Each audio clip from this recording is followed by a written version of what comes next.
Hello friend, আজ আমরা দেখব কি করে ডিএলএস এর প্লেয়ার ম্যাক্স করতে হয়।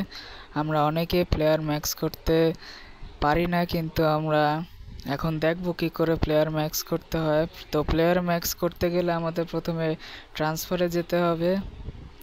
এখানে আমাদের যে কোনো একটি প্লেয়ার কিনে নিতে হবে। কিনে নেওয়ার পর আমাদের এই রিলিজ প্লেয়ারে যেতে হবে। যে প্লেয়ারটা আমরা কিনছি সেই প্লেয়ারটাতে আমরা এখন রিলিজ দেব। যে কোনো একটা টেকনিক্যাল কোচ অথবা ফিটনেস কোচ, আমি ফিটনেস কোচে দিলাম।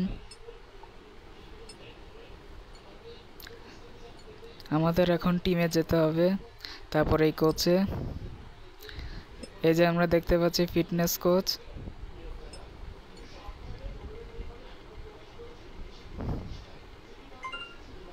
তো ফ্রেন্ডস, আমরা দেখতে পেলাম কি করে প্লেয়ার ম্যাক্স